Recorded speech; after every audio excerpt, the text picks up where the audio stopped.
Hello, I'm very large. Why, why is that? It's your show. That's My why. show? Yes. Well, Babylon. Is it a sitcom? Is it a host show? What is? yeah, well, yeah, there we go. Oh, that was scary for a while. Oh, very uncomfortable. Okay, no, but thank you all for coming to the fifth Halakhic Man. I don't know if Jacob ever thought that we were going to continue to five, so I think we've done a good job. We finished at page 75, so that's almost all the way through. About halfway, so very good to all of us.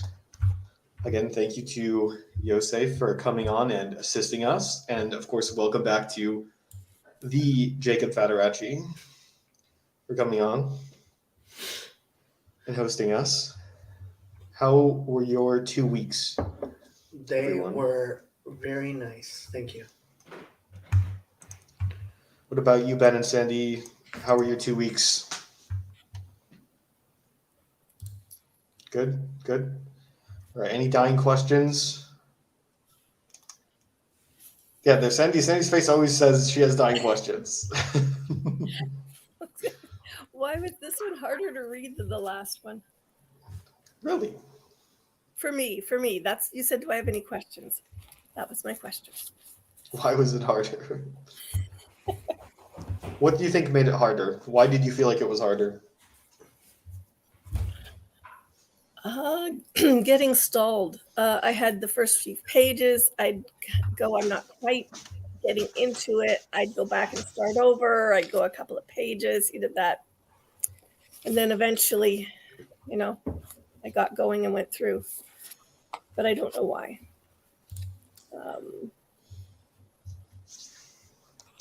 Maybe just the place we'd reached in the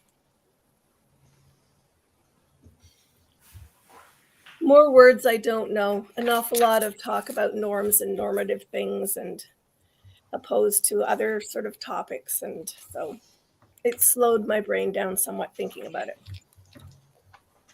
For sure. What about you, Ben? Did anything in particular jump out to you this week? Well, I think maybe I sympathize with Sandy because it was also I have less notes this week, which might mean that it was more difficult. Yeah, it was, or I don't know, might be other things. I think one of the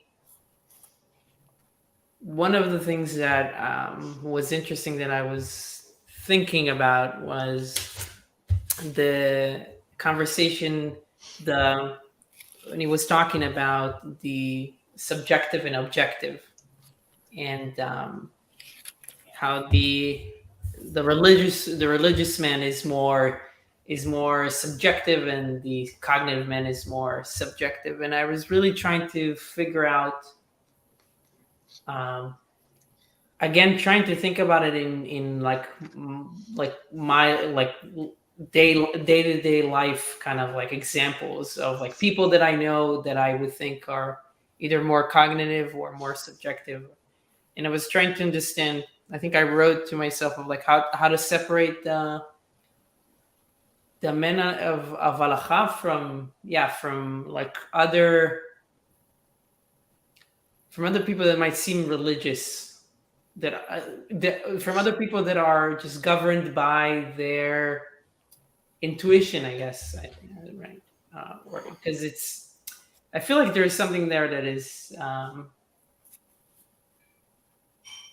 that seems similar, or that there's certain confusion about it, or there's something there that I can't separate totally. So yeah, that was. Do you want to give like an example from your life that you feel like typifies? Well, I was talking to my friend. Sorry. Yeah. Well, I was talking to my friend. I'm actually talking to him about these videos too, because he's interested in looking at it, and he's also like a secular person, and I was talking to him about trying to understand, let's say, like how to live your life, and you can. And it seemed like in that conversation we were holding, let's say, I'm simplifying this, but I was holding the perspective of the more religious person, and he was holding the perspective of the more like a secular person. But we were arriving kind of like at the same insights. So I was trying to understand. Okay, what separates us then? And yeah, I think that would be my first question to figure out, because there's an implicit question about judgment, like what is better, why not this versus the other. So I can't. It's very so. That's kind of was what it was in my mind. For sure. Yeah, I mean, I think one of the hard things that I've had since the beginning of the book is this kind of like stark contrast between like the cognitive man and the religious man, where I just don't I don't think that these distinctions actually exist. Like in reality, they're not onic, as it would say in the book. Mm-hmm. I think that like they're like supposed to be archetypical, and because like it doesn't seem like I don't know. I find it hard to say like there's something objective, right? Because you're gonna have all these different like a priori assumptions into what is and what isn't. I was just watching a video, and they talked about what does it mean to be like part of a car, right? So they said like, okay, well, the spark, like to be part of the car, you need like the spark plugs, right? And so we could easily say, okay, the spark plugs, they're definitely part of the car. But then well, for a car to like run, for a car to go, it also needs like the oxygen. But do we consider like the oxygen part of the car? Mm-hmm. And for a car to work, well, it needs to like drive on the road. But would we consider like the road part of the car? And like, why do we make a distinction between, let's say, the road and the wheel? So there's going to be some like subjectivity there somewhere. So I think that, yeah, it's hard to even separate these categories in some ways. Say like the religious man is entirely subjective, and the cognitive man is entirely objective. Mm-hmm. And Yosef just clarifies this, it looks like in a comment. In his other book, Lonely Man, it's clear that they are archetypes and everyone is a combination. Eventually, he lays out 5 archetypes over 3 books. I think Jacob also said something similar, maybe. Or maybe Yosef said that last week and I'm going to bring it too. Yosef knows the Rav's work a lot better than I do.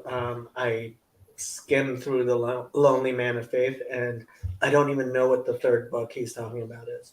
I think it's the Halakhic Mind. Oh, right. Oh, There it was isn't? another one. Well, it might have been, unless they changed the name, because I looked it up last time. No, it's not going to come to me, but it's a longer title. Oh, okay.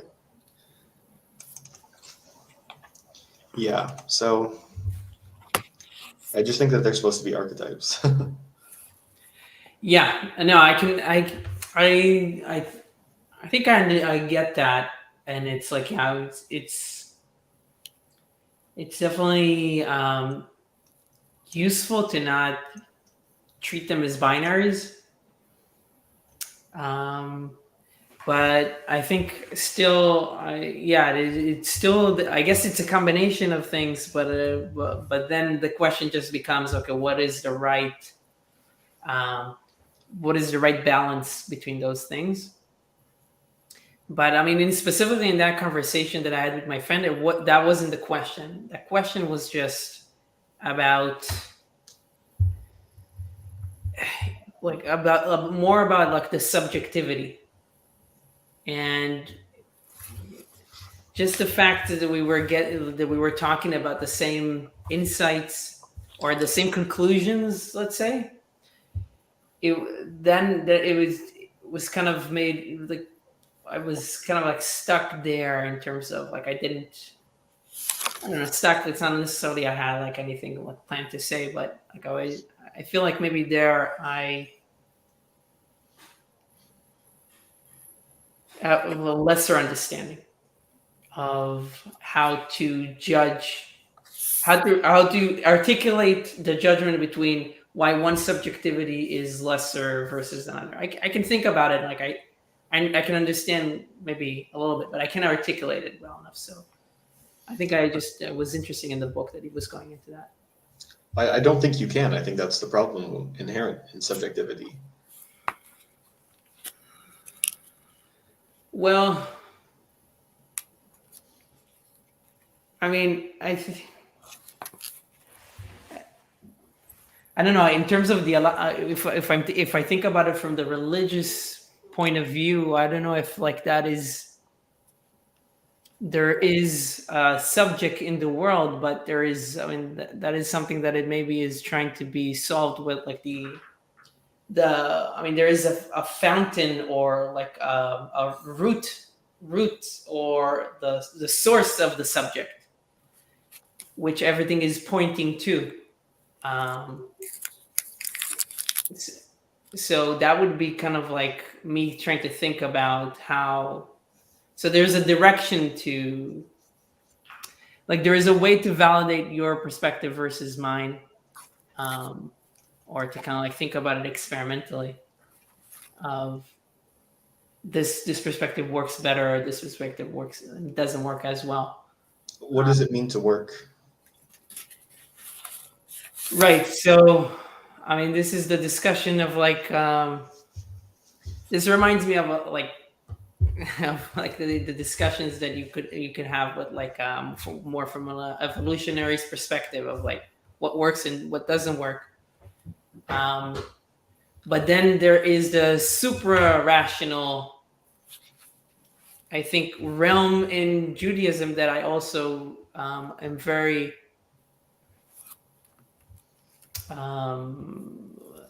attracted to. Let's call it. But it's like I can't. And the fact that it is super rational is just makes it very hard to talk about in rational terms with people that wouldn't necessarily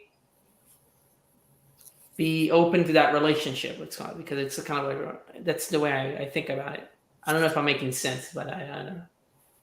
I kind of. Oh, I was just going to say, when you use the term supra-rational, what are you thinking of? What does that mean to you?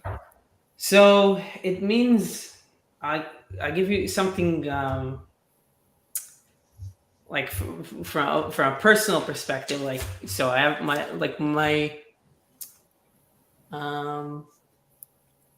let's say if you need to give charity. For example, you can have rational arguments for why you need to give charity and where you should give it and what it can do and maybe how it can benefit you. But if I think about it in terms of like was an halacha, right? Or like a mitzvah that was given. There is something about it that is. And I don't know, maybe that one specifically is not, but there are specific things that were given that are not necessarily rational, or at one level, they're not supposed to be rational. And I might be plagiarizing, so because I'm a beginner, it's called me a beginner Jew, but like I would say the same. I have the same feeling about like honoring your father and mother. Like that is. Like I need to, for example, I need to help my mom a little bit. I need to help my mom. So, but I don't need to help her. I can say I need to help her because she helped me she raised me and she gave me food and she did everything. And now I just need to help her. But also, sometimes she can be kind of hard. Like she can be like not a nice person. So I don't really want to help her. Right. So, but there's but then there's the other aspect that if she's my mom, then I have to help her. It doesn't depend on anything. And so this is kind of like the argument with like this is the story of Esau and Isaac. Yeah. like the fact that Isaac loved Esau just because he was his son, not because he was doing anything good to him or anything like that. I mean, he was like a bad guy in a sense, but he was his son, so he did what he did for him. So that's kind of like that's the super rational that is just that in the midst of. Yeah, I think I agree. Well, I think that there are some things like, even when you were talking about charity, you were saying like it's good to give to charity, but that's like, and you gave like, let's say, utilitarian arguments for why it's good, but the question is like, why is it good to give to charity? Like, because like, what is good, right? And so that's kind of like the subjectivity that you can have, because like, someone could say, well, but like back in the day, someone might say something like, well, it's good for poor people to suffer, right? Because it like helps build them up or whatever. Therefore, charity is actually bad, right? And so this is kind of like the problem of subjectivity. And I think that the point of like the Halakhic Man and this idea of halakha is that it's the container for which, like good and bad is like in some ways defined, right? Because he's always talking about definitions, and that like you take the world and you define it. And then from this, then like the religious man has like a place to inhabit. Yeah. You could almost say. So I think that like the problem is that in a world of subjectivity, there is no conflict resolution. And so the halakha as a framework allows you to actually like go in and make decisions.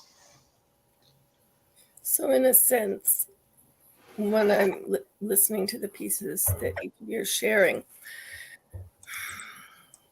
the rationalization, like of something that I'm listening, there's a lot of list making, things on the good or bad side of things.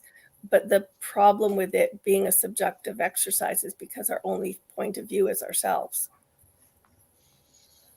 And that's not what having, that's like standing in the middle of the path and not going anywhere, in a way. If halakha is the journey, the way, it is the way, it implies you're going somewhere. But if all you're doing is having a subjective argument with yourself, you end up trying to decide whether the journey is even worth it. And then you're just basically standing there ruminating. And that's not good. That's what I'm hearing when I'm listening. That's kind of like where my mind's taking the outcome. So then if objectivity is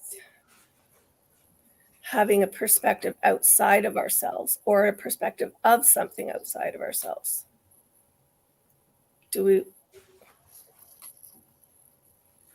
that what comes into the, like using the example, say, of charity or of helping your mom again, like if there's an objectivity instead of a subjectivity, is there even a list, or is it just this is what you do, you just go do it? I mean, there could be a list in terms of,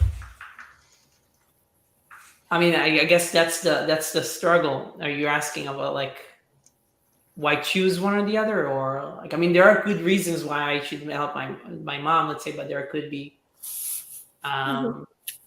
Yeah, I'm sorry, that was just because you used it as an example. No, I mean, like, I'm open to talk about it. I just like just want to understand the question better.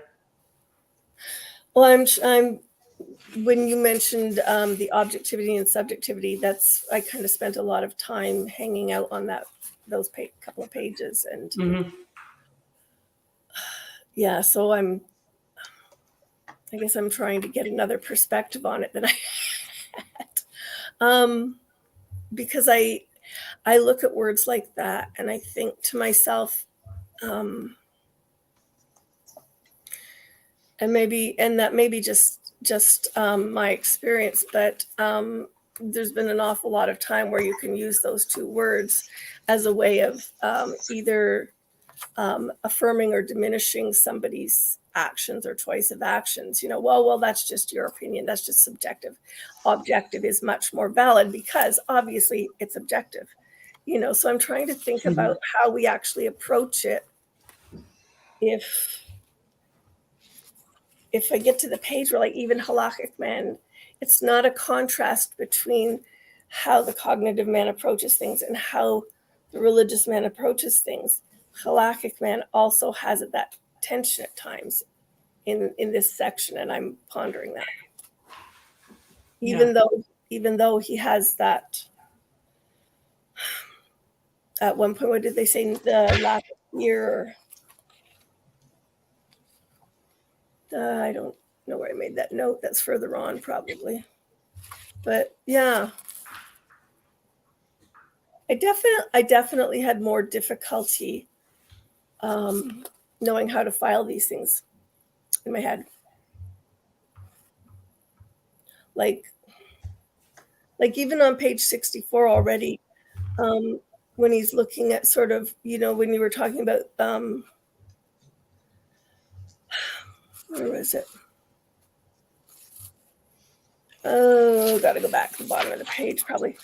I read this again today, but, because you're talking about the normative, and so the normative, they were saying at the bottom of 63 that the normative doctrine has priority and I didn't really grasp teleological perspective over his ontological approach. But I'm like, okay. Then they step into cognition is for the purpose of doing, greatest study for study leads to action. So they were really contrasting action and, is it on the next page? I kept reading it and I wrote down what and how. So like on the point 1, I thought action may mean determining the halakha or ideal norm, which would, to my mind, was the what, determining what. And by all means, tell me if I'm totally off base. And then in point 2, he talks about action may refer to implementing the ideal norm in the real world.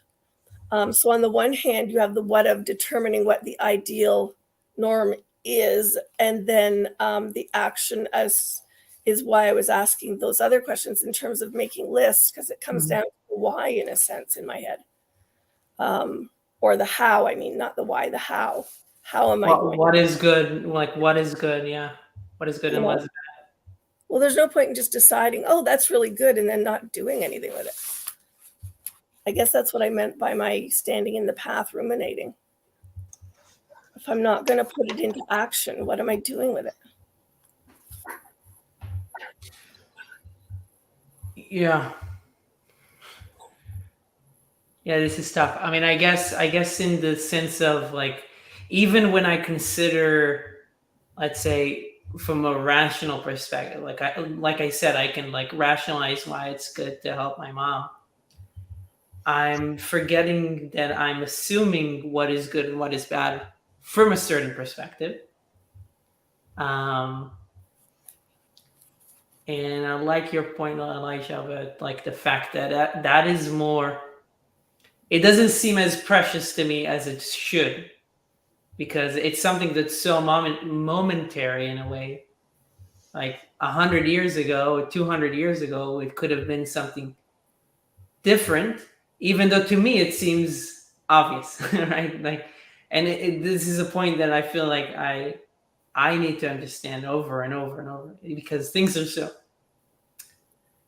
happen all the, like, life is life, right? Things happen all the time. So it's very hard to get a sense of what's obvious and what's not. And I guess that's why you need to be reminded, you need to be grateful all the, like, various times of the day.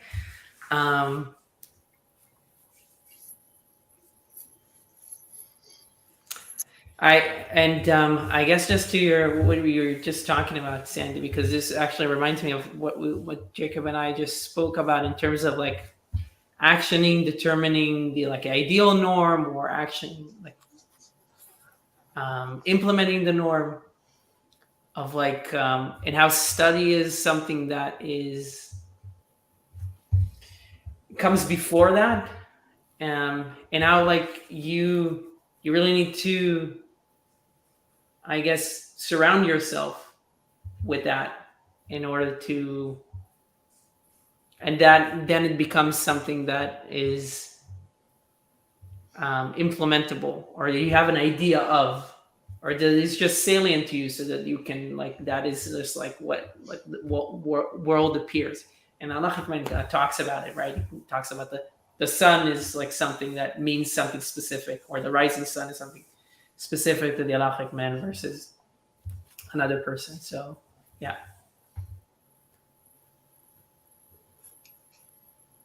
Yeah, and I think, Sandy, for that line, it says, thus his normative doctrine has priority from a teleological perspective over his ontological approach, which means like the way he acts, like the way you should act, is like from the perspective of like purpose, like what should you do is better than his like than being, I guess, which is like the religious man's kind of approach, Right. like trying to understand like who am I, right? And the normative doctrine is what should I do, right? And to kind of go with also with your point, Ben, like if you think about, and so I don't know if this is true, but this is what I've heard, that like people in Israel, they don't line up often. Yeah, but like for people in the United States, you know, or like England, you know, their like pastime is like lining up, right? And so you like when you were a kid, right? You study, right? What are the normal social interactions, right? Do you just like all like clamor for something, or do you like form a line, right? And then that informs, right, like what you think you ought to do. Mm-hmm. Yeah. And of course, it's later talked in the chapter when he talks about like studying leads to action or whatever. I don't know where you heard that rumor about Israelis, but it's interesting. Is No, it but true? it's true. It's blatantly true. It's a mess. Yeah, when I used to go, like, yeah, in the army, when and we would board the bus, it was chaos.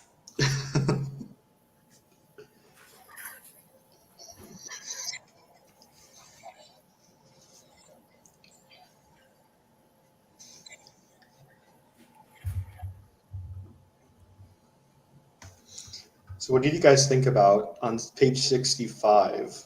I thought this was interesting where he says, we do not have here a directive that imposes upon man obligations against which he rebels, but delightful commands which his soul passionately desires.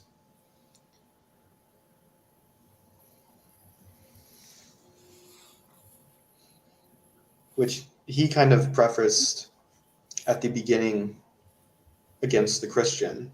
He says, unlike the Christian saints whose lives consisted of a long series of battles with the dazzling allure of life, with carnal, this worldly pleasures, the great Jewish scholars knew nothing about man's conflict with the evil urge.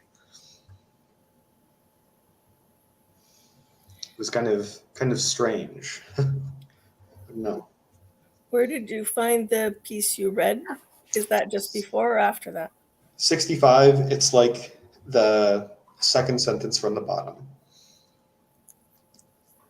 Okay. Oh yeah. It's right after the psalm. Yep. The last psalm.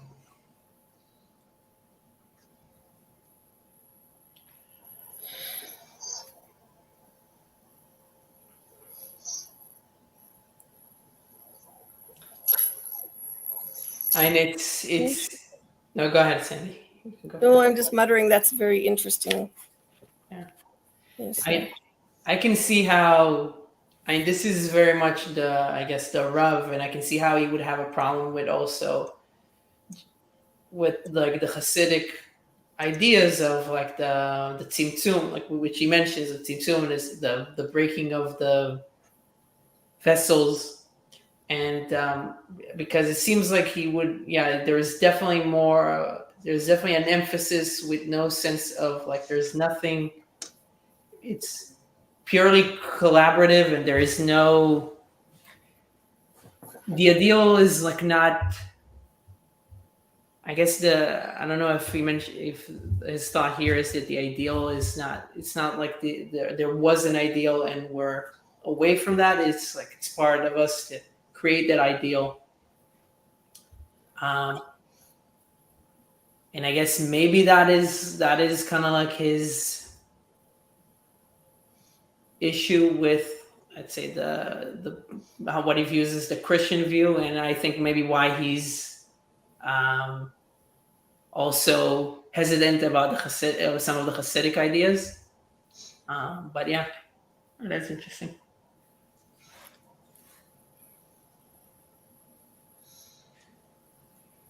Yeah, well, I think his idea is that like the ideal informs how you interact with the world, Mm-hmm.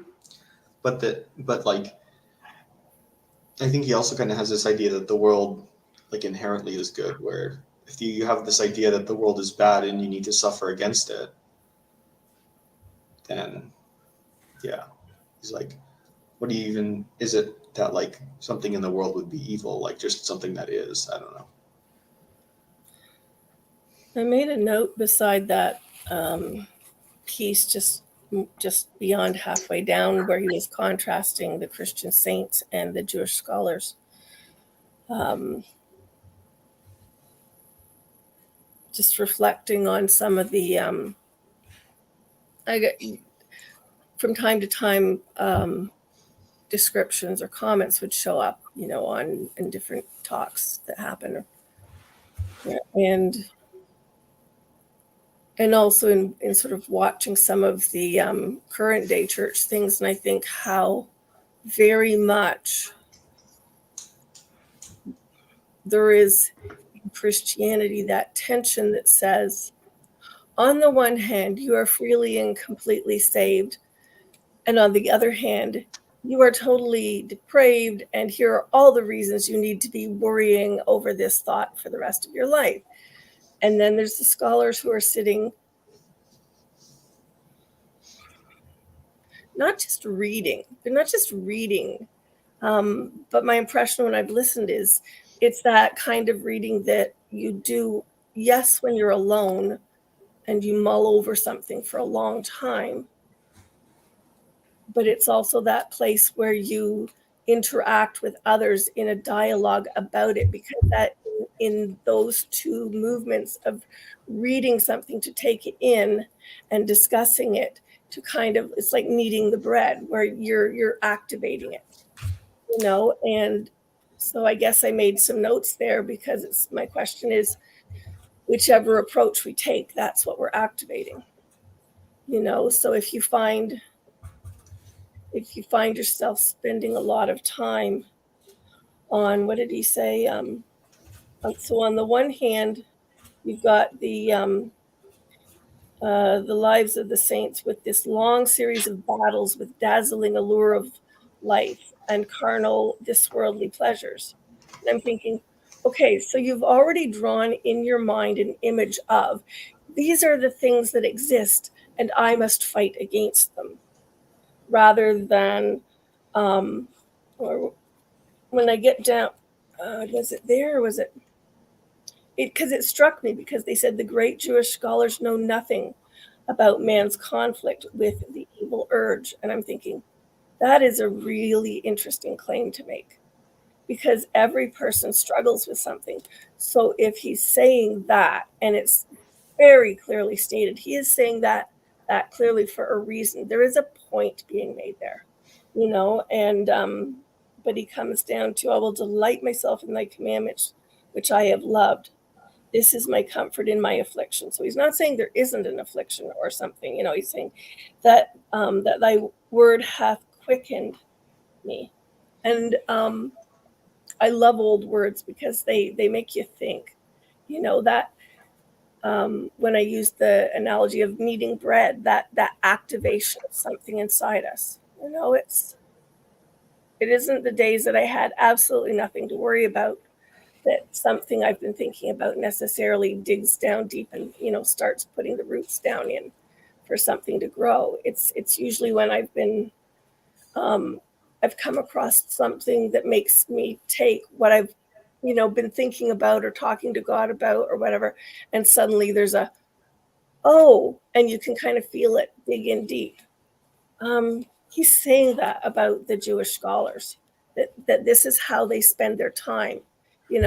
Basically, well, I usually put the analogy like working the soil, softening their hearts, or their, or activating their minds so that questions are a good thing and not a bad thing. Sometimes we're taught not to question, but sometimes a good question is the absolutely right way to go. It's what am I activating? That's my question, because that's the contrast. What's the ideal that I am forming as I'm activating something in me? Yeah, and there's actually like a really interesting idea that I'm still struggling with, and it was just part of the Purim story. There was the holiday, the Jewish holiday, and I was listening to some a rabbi talking about the difference between questions and doubts, and it was connected to Purim because doubts have a connection to Amalek. Um, um, so and how doubts are something that and Amalek is something that you want to obliterate. Like you don't. It's not something that you deal with.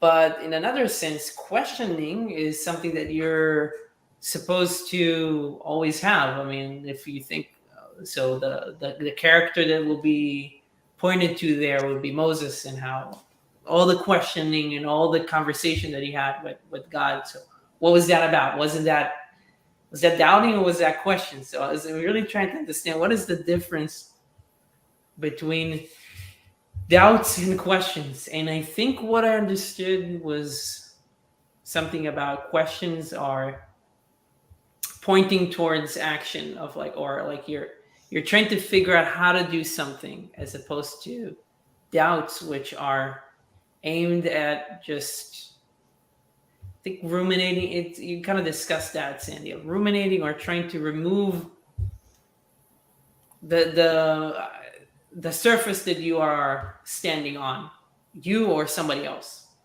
So, but sometimes I feel like it's a hard thing to do, of parsing between what are your own doubts and what are your own questions, and how can I turn a doubt into a good question, right? Because I don't want to have doubts. That's the perspective there. Like there's no doubts. Like you can't have doubts. You can have questions, but no doubts. So yeah.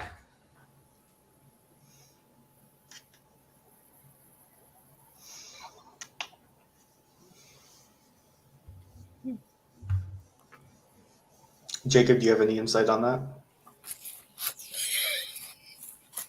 I mean, I'm still trying to mull over what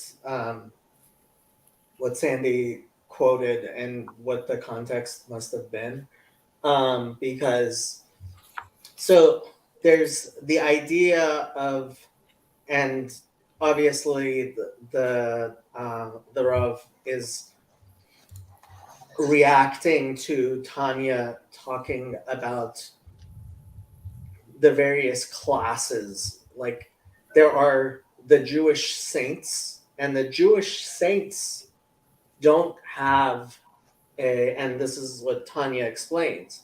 The actual saints are the people who don't even have a an evil inclination. It's the rest of us, right, who have to battle, and Jewish saints are a representation of God and holiness in the world that they don't partake in this battle. They're not part of that battle, right? And the doubt, I think there's a similar thing there with, so when Abraham says to God, will the judge of all creation not do justice? There's no doubt there. He knows that God will do justice, right? Tzaddik be'emunato yichye, a saint, a righteous man lives by his faith, and is so. But we live in doubt, right? We live in not knowing, and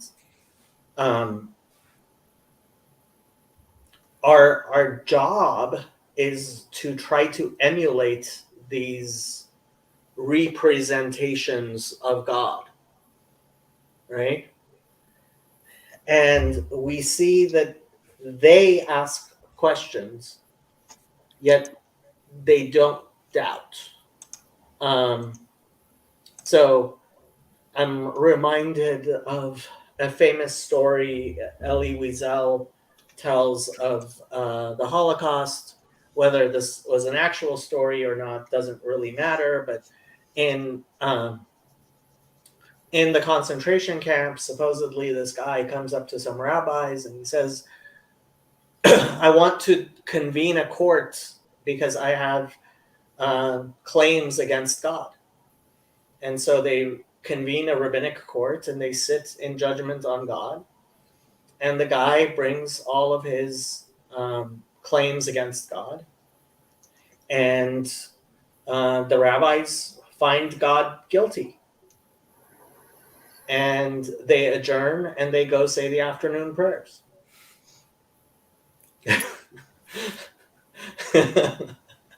Right?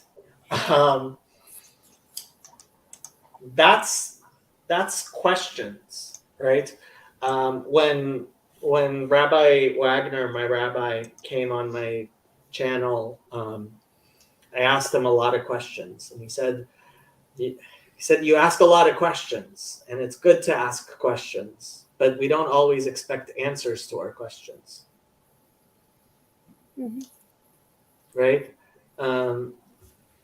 And yeah, I mean, ad matai, until how long, right? That's a very Jewish question. That is a struggle with God. Yeah. So I don't know if that helped anyone at all.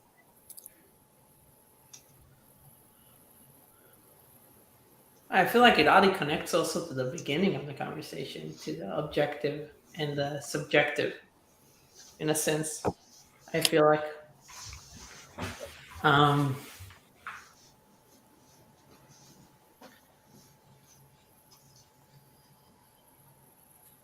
it's like, I mean, there's something.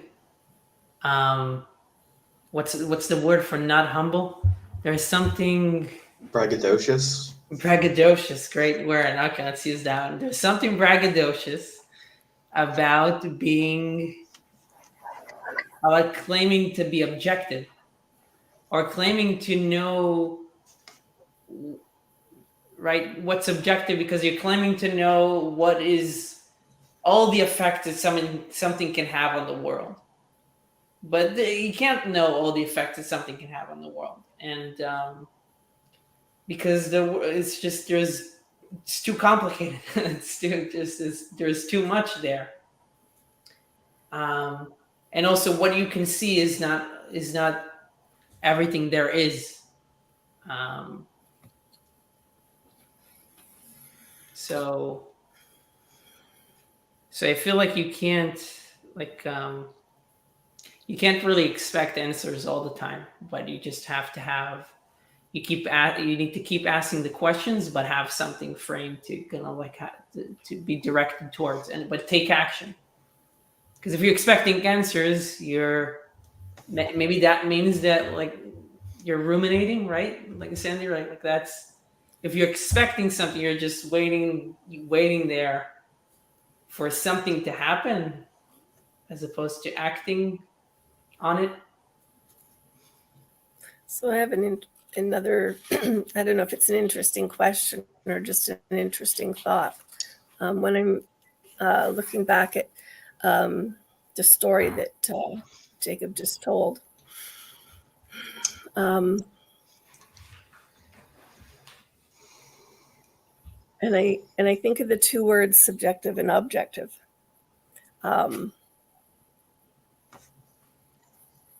The man asked to convene a court.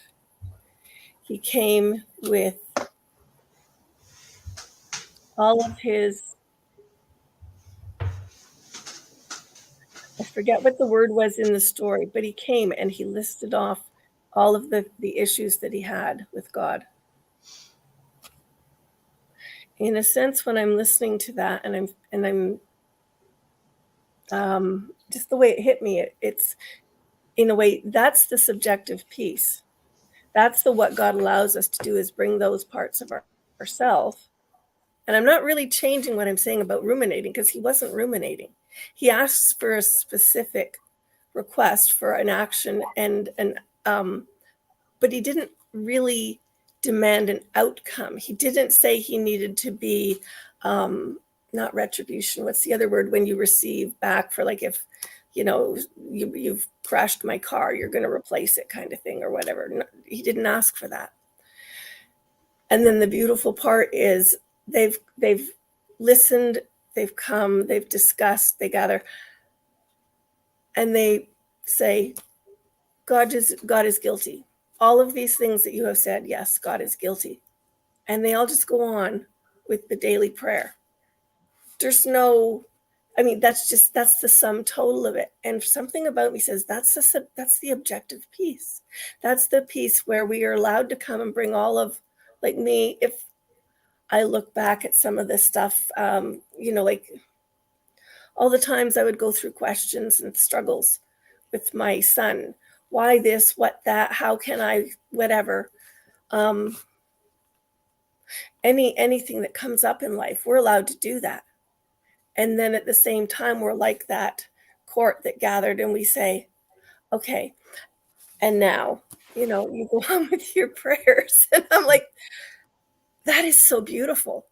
That is so completely to the point. And I'm like, how did I not see that when I'm reading this? Because, I know they're telling stories, but that story in particular really kind of made it for me. That I'm like, oh, I get it. It's that saying this, but it's out here. I don't have to take that and ask for the car to be replaced or the, whatever. No. Okay, yeah, I'm satisfied. Thank you. And on you go with your prayers. And God hasn't changed one speck in their estimation, even though they just said, yeah, he's guilty of that. And I'm like, I've had so many of those places in life where you're just kind of like, yeah, we're good. Thank you.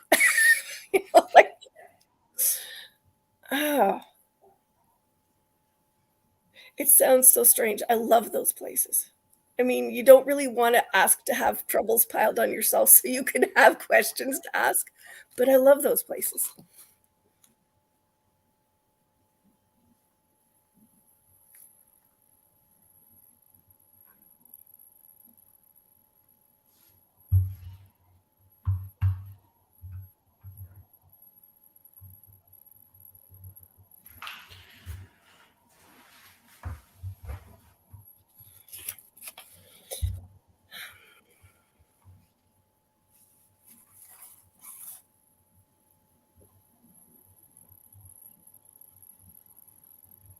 Well, one funny thing that I noticed is that what page was it on? But I think page 69 was the prayer, the part of the liturgy that I think we read together a few weeks back.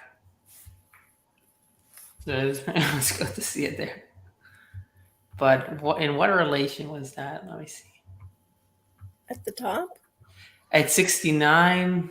Well, here it says that it's part of the Day of Atonement liturgy. What are we? What is our life? What is our goodness? What is our virtue? So we had this discussion about that before, and again, and we spoke there as well. I think about the braggadociousness of versus this belief, or this like just holding something to be true and living from that and keep questioning it and experimenting with it. Like questioning it is experimenting with it, or experimenting through it, right?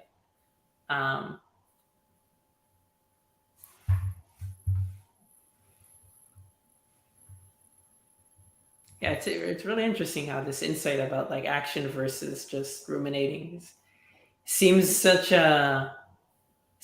an insight that you would get from like it seems like such a simple insight, right? I don't mean simple in a just you can get it in a book about making like what was that book about organizing your house?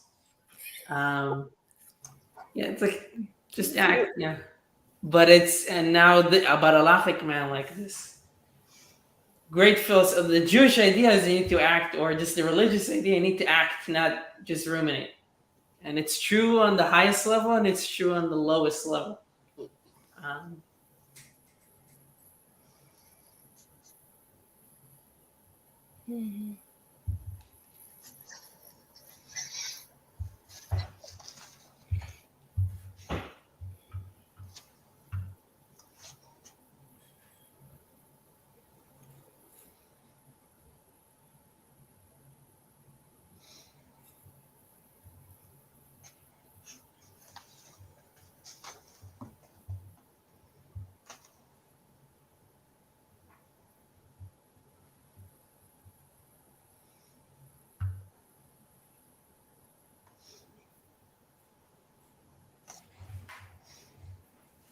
I don't know. I didn't have a lot of questions at this time.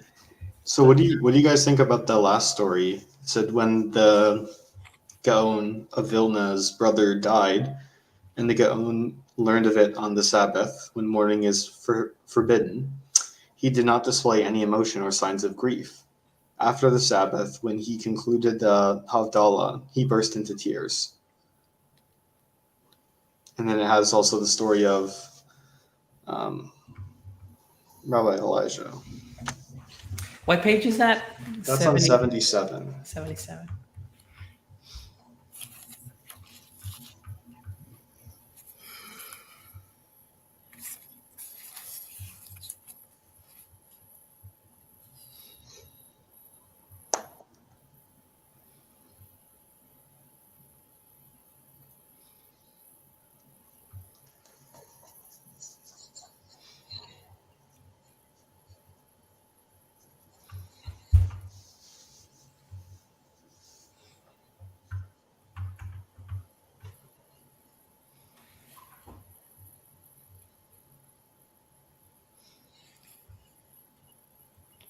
So talking about like to be balanced with your emotions is kind of like what he builds into this story, and then the story. Joyce.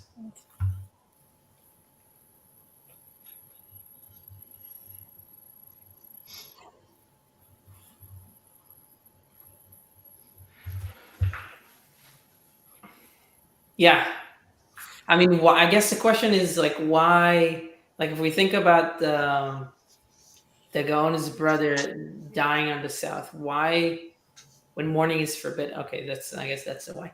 But like, the question is like, I was going to ask, like, why not mourn why not be sad on the Sabbath? I mean, why is that? So the question is, why is it good to not mourn on the Sabbath? And in that instance, like why would that be something that is extreme, right? Because if he says the Halakhic man doesn't let the extremes of his emotion judge him, then in this story, the extreme would be crying on the Sabbath immediately when you hear it, as opposed to just waiting until the Sabbath is over. I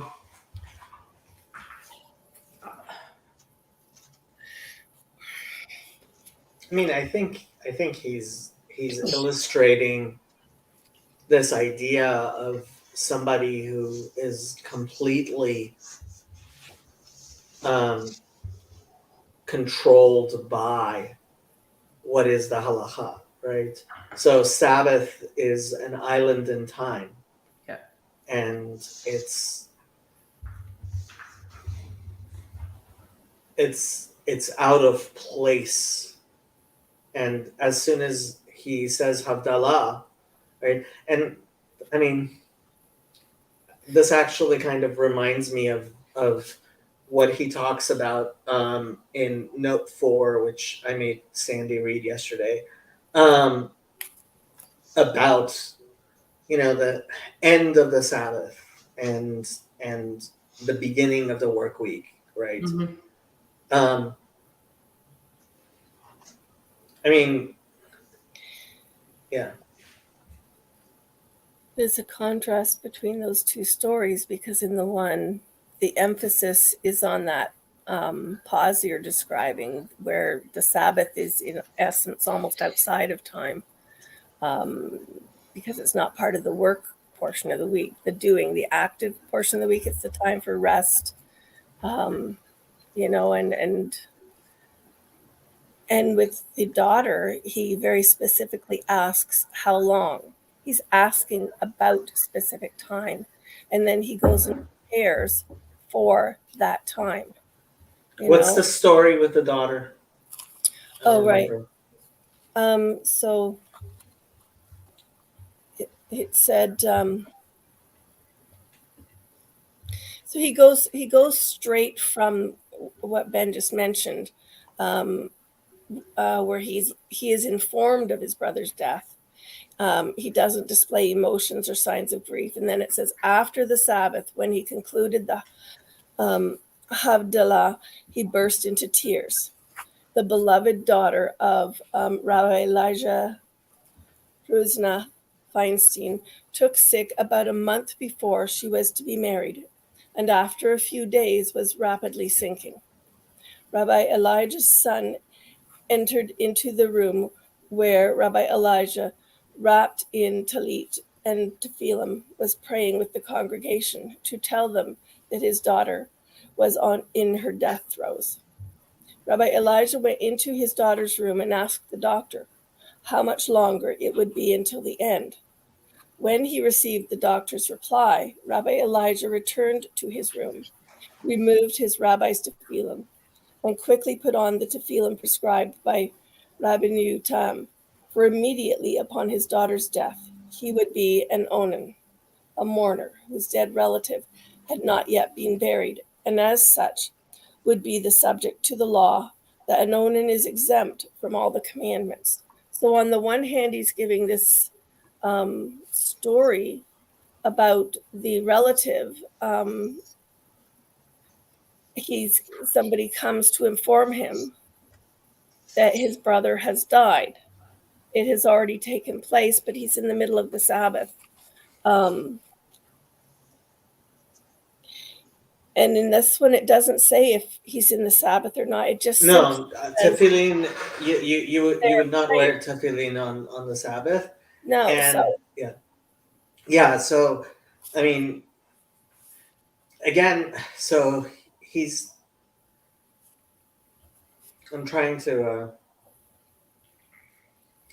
piece together what he's trying to tell with that story. I think what he's saying is that Rabbi Elijah, it wasn't paralyzed, right, by the fact. And he knew that, for example, let's say, maybe he has the obligation to wear Rabbeinu Tam, right? So he quickly does that. And then he knows that, the time for mourning is not before his daughter has passed, right? The time for mourning is after. So he will do all of the duties that he has in the time before he's an Ona, and then afterwards, then he does, those, so that like even bad news do not phase, or does not phase him from his obligations or whatever. So I guess what is the significance of the tefillin prescribed by Rabbeinu Tam? Are they more? Yeah. What is that? So, I mean, part of the thing there is tefillin of Rabbeinu Tam are things that some people wear just as a sort of humrah, a sort of stringency upon themselves because of a slight doubt that there is. Right. It's not an actual obligation. And yet, I mean, as part of, I think that's part of what he's trying to explain is, I mean, you were talking before about the saints, right? Jewish saints, they're completely motivated by the halakha, right? And his daughter has not yet died. He could use that as an excuse not to put on Rabbeinu Tam's that day, right? It's not some sort of emergency, but yeah, I think it's saying that he's doing something even more. So he's going to the extra. He's going the opposite direction. So he was supposed to just put I think it's like Rashid feeling. So maybe that's like the normal feeling. Yes. But instead of just like saying, okay, I can get my excuse because my daughter's about to die, I would be even more stringent. Do the Rabbeinu Tam. Maybe it takes even longer. Or it's just harder, and then I will attend to my daughter, because I won't be able to do anything, right? Because, and I mean he asks the doctor, how long will it be, and in that time that he has, right, he's actually pursuing what is really a stringency.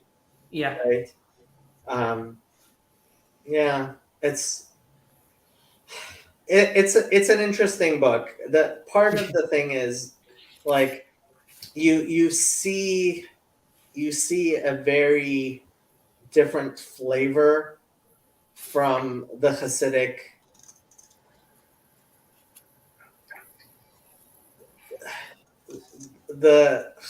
stories of Hasidic saints. It's a very different flavor. I should probably read to the end of that whole section. Oh, because I stopped where I was talking about the timing and the reality, and that he'd be exempt from the commandments. But it does say a few more sentences after that.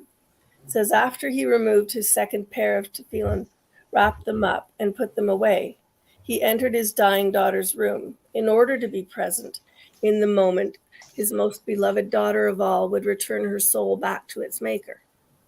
We have here great strength and presence of mind, the acceptance of the divine decree with love, the consciousness of the law and the judgment, the might and power of the halakha, and faith strong like flint.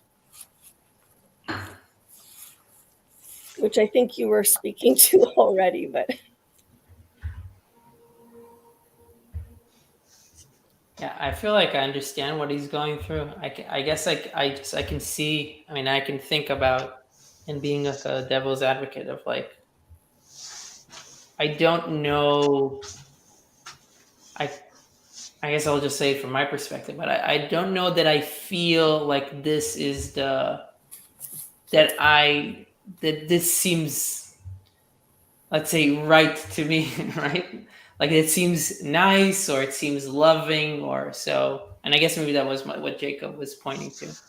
So it's interesting just to keep in mind, I guess, for myself also. It's like you read something from somebody that kind of like with this presence, but you also need to consider that this is not the written Torah. So yeah.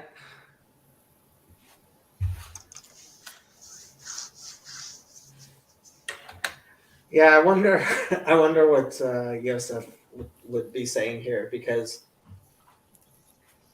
I mean, Hasidic stories have a very different flavor, and while I have great respect for Halakhic Man, I don't read many books twice, and it's something that I have read twice.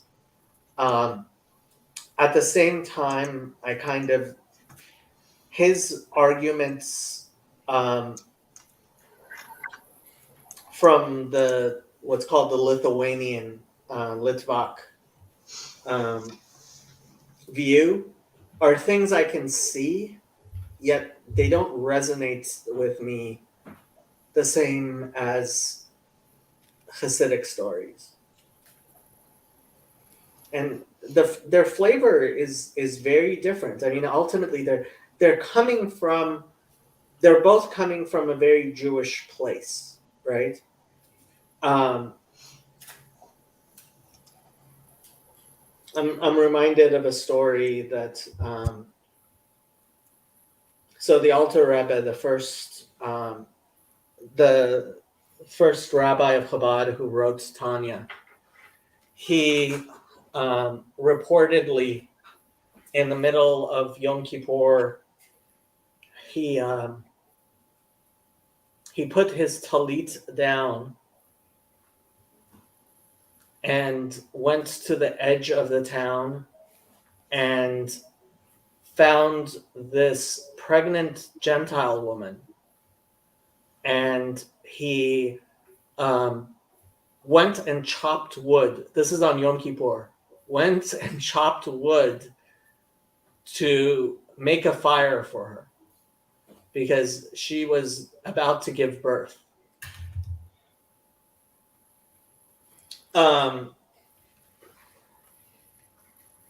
And when the Rebbe told the story, he was like,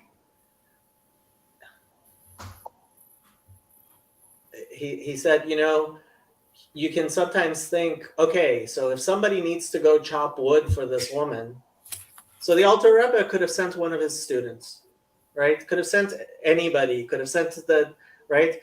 Doesn't he have bigger and greater and spiritual things to do on Yom Kippur in the middle of the prayers than to take off his prayer shawl and go chop wood, right? But no, he obviously didn't. And how he knew that this woman in the at the edge of town was about to give birth, that's a whole other question. But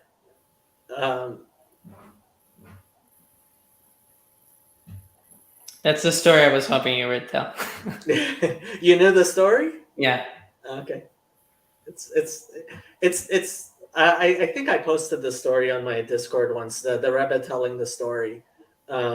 He said that when his father-in-law told him the story, the Frierdiker Rebbe, the sixth Chabad Rebbe,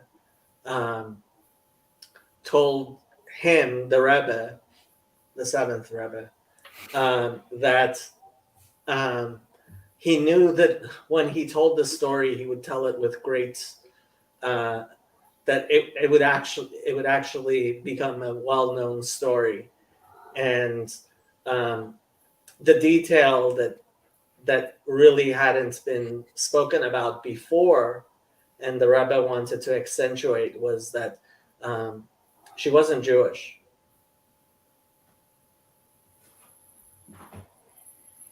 He went and he chopped wood for a Gentile woman on Yom Kippur.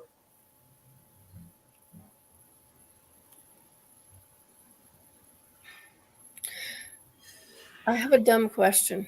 It's only dumb because it really doesn't fit. It's not part of Halakhic Man, and it's not really part of what we're discussing. But for some reason, and I'm trying to look it up, and all I'm finding is things from like Hebrews 4:10 and places in the New Testament. I'm going, it's got to exist somewhere else because my question pertains to when you described what he did and for whom he did it. The phrase that came to mind was entering into God's rest, and I don't know why that came to mind. Is there a context or a concept of? And I looked it up in I looked it up and it just says say in one of these, what does the Bible mean by entering God's rest? And some website, their take on it was, when we enter God's rest, we rest from our work, just like God rested from his. And I found myself thinking, well, Yom Kippur is the Day of Atonement is Shabbat Shabbaton. It is the Sabbath of Sabbaths, right? And the thing with chopping wood, and so the Bible says you shall not do malacha, you shall not do whatever malacha means, but there's only a few actual things themselves that the Bible describes are prohibited on the Sabbath. Lighting a fire and gathering firewood. The only person that is described really in the Bible as being put to death by a rabbinic court is a man who was caught gathering firewood, and tradition says he was Soloveitchik, and he's taken to Moses, and Moses has a trial and puts him to death. Mm-hmm. So, like, this contrast, right, of on Yom Kippur putting down your talit and going and chopping wood to make a fire. I mean, it is pretty much the ultimate violation of the Sabbath. Yeah. And I mean, for years I'd listened to sermons talking about Jesus' disciples. They go through the field and they gather grain and eat it. Or there was like a couple of examples, and then you think about David going and getting the bread, but he was it's not allowed, and was allowed. Right. Well, I mean, even the gathering food, I mean, yes, it's not allowed, but the context there with Jesus is that it's obvious his students, I mean, he was hanging around with people who didn't know better, right? And that was the context with Jesus. But I mean, and this is law of Maimonides, because of the intense debates, right? That he says when the Sabbath needs to be broken to heal someone, and this is actually controversial, but this is what Maimonides says. It shouldn't be. It should be the rabbi and the respected figures who go and do it, to show that it's not somebody who doesn't realize what they're doing. This is also the halacha, right? So on Yom Kippur, right, if there's a pregnant woman and she needs a fire, you go and you chop wood and you make the fire.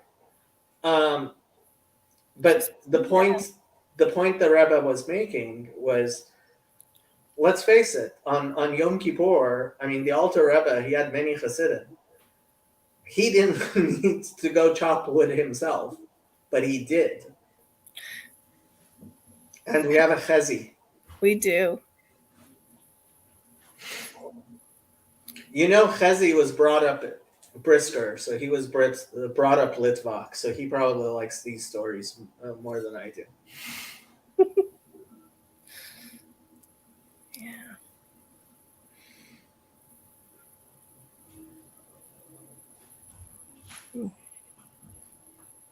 I like the stories. I like that story in the sense that you're saying that on the most holy day of the year, there is still that sense of saying the one who should be setting the example of keeping it the most holy also recognizes that the most holy thing you might be called upon to do is to help bring life into the world. And so he does. But there's nowhere in the story that says he explained any of that or where he was going. He just did. And that's so, yeah, that too.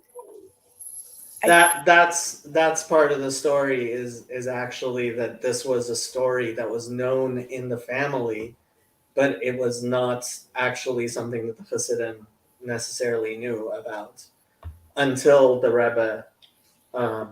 It was something that the Frierdiker Rebbe told the Rebbe, and the Rebbe was the first to publicize it.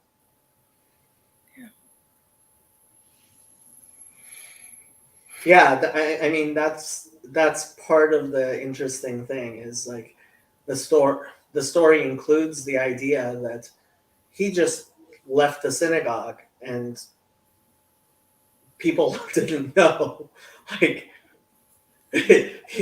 where he went, and then this story wasn't revealed until hundreds of years later, and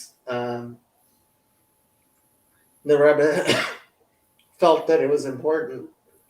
I have the video of the Rebbe telling this story. Oh, wow. Here I'll find it again, but it was on. I put it on the Discord server. There was something that I just remember that I listened to. I'm curious, Jacob, if you've heard about this specific idea. It's kind of talks about the Hebrew, so it's a little hard, but it's talking about but it's connected to what we discussed in terms of action. But it's talking about how there is a discussion in Jewish commentary about the verse that the most important verse in let's say in the Bible, or the most important commandment, and one says it's "V'ahavta l'racha kamocha," and you should love your neighbor. Mm-hmm. And the other one says that man was created in the image of God. So, but it was I forgot who was the second one, but yeah, I don't remember the story. But the interesting thing that was said that it was talking about about the v'ahavta l'racha kamocha, which is I get you should love your neighbor as yourself. Yes, you should love your neighbor as yourself. In Hebrew, it says v'ahavta. It's like l'racha, which is I think maybe translated like with, or it's like it's not clear why it's l'racha when it says. In another place in the Shema, it says "Ve'avta et Adonai." It says differently when it tells you to love your. So Rabbi Akiva was Dorish the Itin in the Torah until the direct object marker doesn't have an equivalency in English. It exists in Hebrew and it's not used everywhere, but in the Torah it shows up in many places as a seemingly extra word.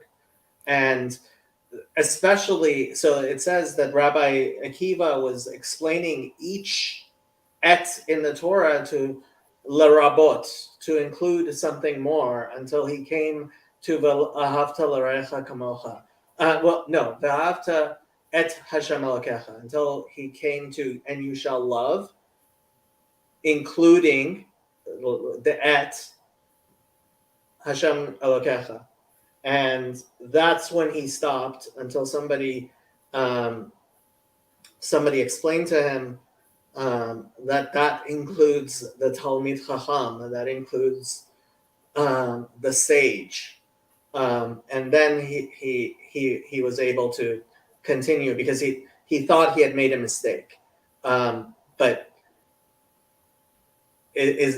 I'm not sure if lerecha. I'm not sure if that relates to lerecha as opposed to etrecha. Well, what he was saying there, that it was one of the reasons that it could have, why it was said lerecha, is because that points to action. Lerecha is something that you need to do in action to the people around you, as opposed to et, which has maybe a different connotation. Again, it's because it's the Hebrew, and even for me, wouldn't necessarily. But one points to something that is with lerecha, or to yours, so you need to do something. There is something that's more action, and the other one is, which is different from the commandment v'ahavta. And this is why everybody has to learn Hebrew, because when it comes down to it, there are things you just can't translate. But here's the story with the Alter Rebbe chopping wood. It's here. I'll put it at 1.2 if you have speed. Most people know that God gave the Jews the Torah. But many are unaware that God gave non-Jews a set of commandments of their own, the 7 Noahide laws. Here the Rebbe discusses Maimonides' ruling that it is every Jew's obligation to teach the world these laws. But first, a story about Rabbi Shner Zalman of Liadi, the Alter Rebbe.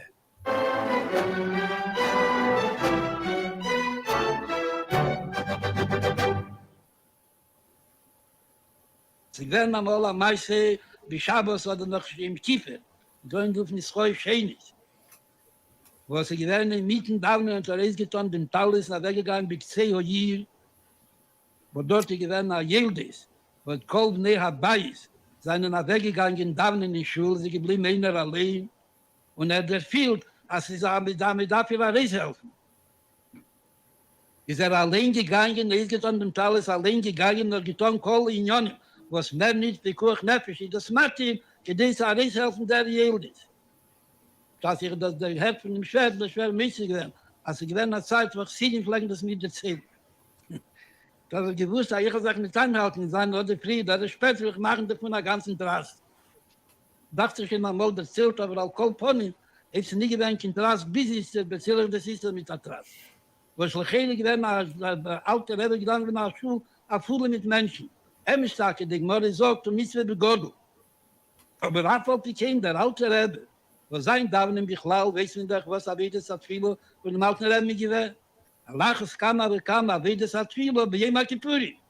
Wo das der Yom HaKodesh hat viele, schon Kola, schon Kula. Ich sei dich in seiner Avedes hat viele, bei Yom Kippuri. In Amok im Kodesh hat der viel. Als do bikzer a Joro, a Yildiz, was mit dafür Avedes haben begashmet. Danach hatten das Kommen erzählten das. Wo das sie kommen, sehr selber die Soda. Tracht sich, liegt in Hechin Joni. Und nicht nur, dass der mal täuscht, mit der da was hat. Liegt auch in Hechin Joni.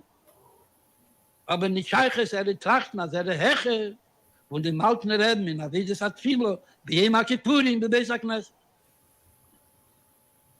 Mit der ganzen Avos hat sie, Nebech hat sie, und auf dem Korrevel hat sie mir bekommen. Leben nicht zusammen mit sich. Der zählt immer dem Schiebe. Sagt, wenn du kommst nicht zu dem alten Reben, also du kommst aber nicht in deinen Liegen in Hechen Jahren zum alten Reben.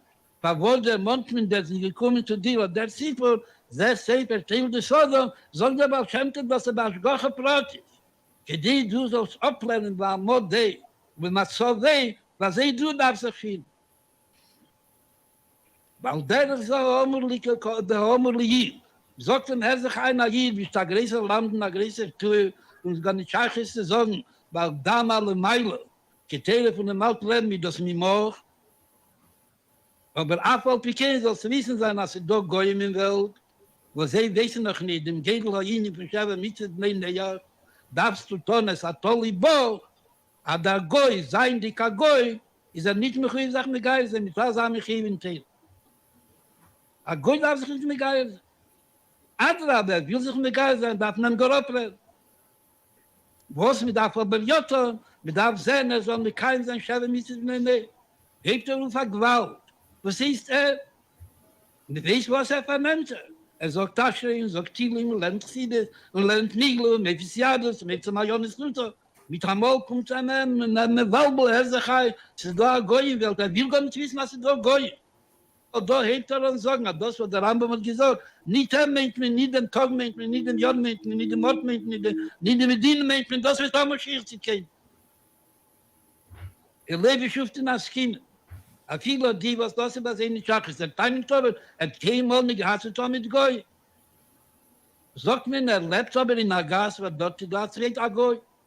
Was der Goy kann sein, nicht mehr kein seiner Schäbe mit in der Nähe. Oder eine von sie. Als sie werden Haut von dir. Und der Haut hat das, wo du wirst ihm sagen, Mensch, das mit der Nehme ist, gefühlt ein paar Minuten und reden mit ihm und mit einem Übersetzer oder allein und sagen, also sie werden ist ein Mensch.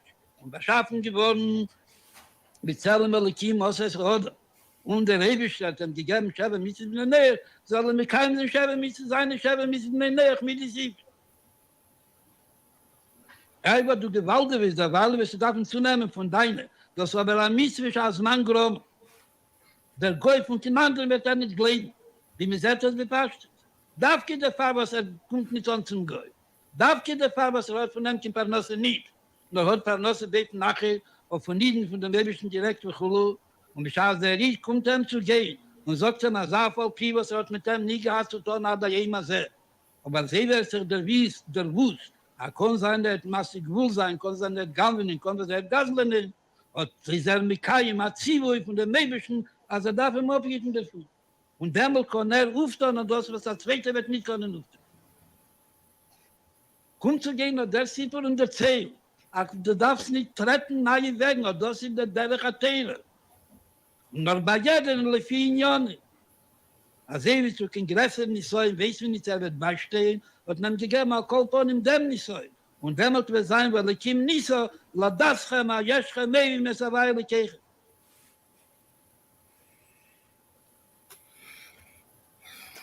So that was the Rebbe. I kind of like the Rebbe. You might have noticed. Yeah.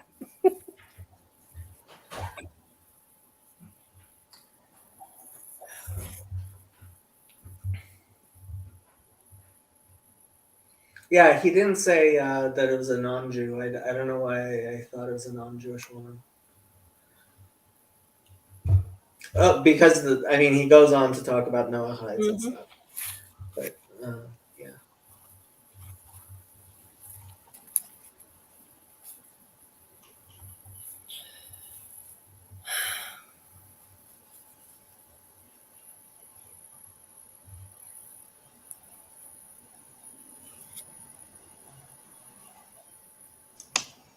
All right, anything else you guys would like to talk about today?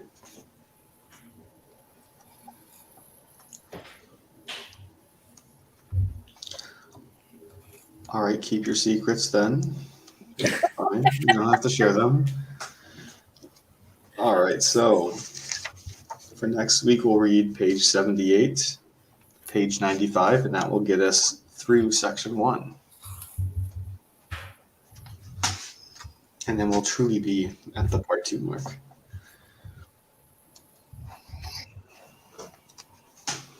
How many pages really is? I just bought the book, by the way. So Yay. Very nice. Good. Finally, halfway through, and you finally got a physical copy. Now you can make little marks in it, and your notes can be more detailed. Yep.